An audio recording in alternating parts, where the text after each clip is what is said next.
নমস্কার বন্ধুরা, রিমঝিম রান্না ডায়েরিতে আপনাদের স্বাগত জানাচ্ছি। আজকে তৈরি করেছি দারুণ স্বাদের একটি পটলের রেসিপি। দুপুরবেলা গরম ভাতে একবার হলেও এই পটলের রেসিপিটি বানিয়ে দিন। যে পটল খায় না সেও দেখবেন চেয়ে চেয়ে খাচ্ছে। এক থালা ভাত কখন যে শেষ হয়ে যাবে বুঝতেই পারবেন না। এইখানে আমি নিয়ে নিয়েছি হাফ কিলো পটল। পটলটাকে খোসাটা ছাড়িয়ে আমি ধুয়ে পরিষ্কার করে নিয়েছি আর দুই মাথাটা একটু চিড়ে নিয়েছি। তবে পটলগুলোকে এভাবেই খোসা ছাড়াতে হবে। এদিকে একটা ফ্রাইং প্যানে তেল গরম হতে দিয়েছি। এখানে দিয়ে দিয়েছি হাফ চামচ হলুদের গুঁড়ো আর দিয়েছি হাফ চামচ লবণ। দিয়ে খুব ভালো করে একটু মিশিয়ে নিয়েই পটলগুলোকে দিয়ে দেব। আর এই পটলগুলোকে একটু লাল লাল করে সমস্ত পিঠে একটু ভালো করে ভেজে নিতে হবে।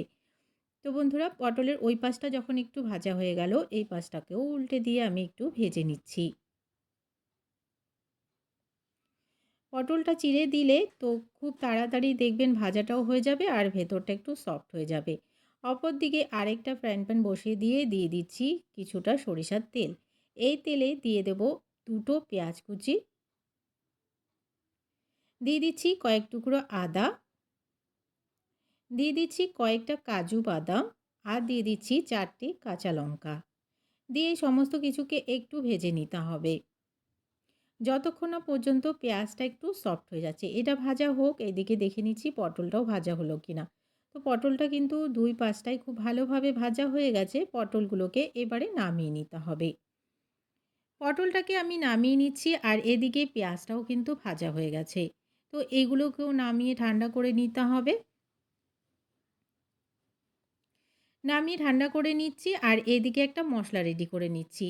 তার জন্য একটা বাটিতে নিয়ে নিচ্ছি হাফ চামচ জিরা গুঁড়ো, হাফ চামচ ধনে গুঁড়ো, হাফ চামচ হলুদের গুঁড়ো আর হাফ চামচ দিয়ে দিচ্ছি কাশ্মীরি লাল লঙ্কার গুঁড়ো। দিয়ে এখানে একটু জল দিয়ে একটা মশলা রেডি করে রাখছি। একটা মশলা রেডি করে রাখলাম। এবারে এদিকে একটা মিক্সি জার নিয়ে এই সমস্ত পেঁয়াজ ভাজাটাকে এখানে দিয়ে একটা স্মুথ পেস্ট তৈরি করে নেব। তবে এখানে কিন্তু একদমই জল ব্যবহার করা যাবে না। তো আর এখানে আমি দিয়ে দিচ্ছি 2 থেকে 3 চামচ পরিমাণ দই। দইটা দিয়ে মিক্সিটাকে ঘুরিয়ে একটা পেস্ট তৈরি করে নিলাম। এদিকে ফ্রাইং প্যানে দিয়ে দিচ্ছি কয়েকটা গোটা গরম মশলা, এলাচ, দারচিনি আর দিয়েছি লবঙ্গ। এবারে যে বাটা মশলাটা রেডি করে রেখেছিলাম, সেই বাটা মশলাটা এখানে দিয়ে একটু মিশিয়ে নিতে হবে প্রথমে। আর যে মশলাটা রেডি করে রেখেছিলাম সেটাও এখানে দিয়ে দিচ্ছি। এবারে খুব ভালো করে এই মশলাটাকে কষিয়ে নিতে হবে যতক্ষণ না একটু জল শুকিয়ে আসছে। খুব ভালো করে মশলাটাকে কিছুক্ষণ একটু সময় নিয়ে কষিয়ে নিলাম।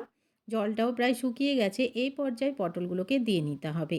এখানে কোনো রকম জল দেব না। এই মশলার জলেই কিন্তু সেদ্ধ করে নিতে হবে পটলগুলোকে। এখানে আমি পরিমাণ মতো লবণ দিয়ে দিলাম যেন পটলগুলো তাড়াতাড়ি সেদ্ধ হয়ে যায়। ঢাকা দিয়ে কিছুক্ষণ একটু ফুটতে দিচ্ছি।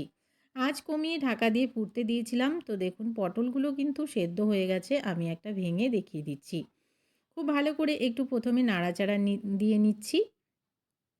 এখানে কিন্তু আমি কোনো রকম জল ব্যবহার করিনি। যতটা মশলাতে জল ছিল সেই মশলার জলেই কিন্তু পটলগুলো খুব ভালোভাবে সেদ্ধ হয়ে গেছে আর রান্নাটাও প্রায় কমপ্লিট হয়ে এসছে। তো বন্ধুরা, পটলটা দেখেছেন খুব ভালোভাবে সেদ্ধ হয়ে গেছে। এভাবে কিন্তু করতে হবে রান্নাটা। জল ব্যবহার করা যাবে না। তো একদমই লাস্টে দিয়ে দিচ্ছি হাফ চামচ গরম মশলার গুঁড়ো আর 1 চামচ চিনি। দিয়ে খুব ভালো করে আবারও একটু নাড়াচাড়া দিয়ে মিশিয়ে নিলেই রেডি হয়ে যাবে আজকে রান্নাটি। বন্ধুরা, ভালো লাগলে একটা লাইক শেয়ার করে দেবেন। নতুন বন্ধু চ্যানেলে নতুন এসে থাকলে আমার চ্যানেলটিকে সাবস্ক্রাইব করে পাশে থাকা বেল আইকনটাকে প্রেস করে অল বাটনে ক্লিক করতে ভুলবেন না। এই রেসিপিটি যদি ভালো লাগে অবশ্যই কমেন্টস বক্সে জানাতে ভুলবেন না। আজকের রেসিপি এখানে শেষ করছি। দেখা হচ্ছে পরবর্তী রেসিপিতে। ততক্ষণ পর্যন্ত সবাই ভালো থাকবেন, সুস্থ থাকবেন। আজকের মতো টাটা।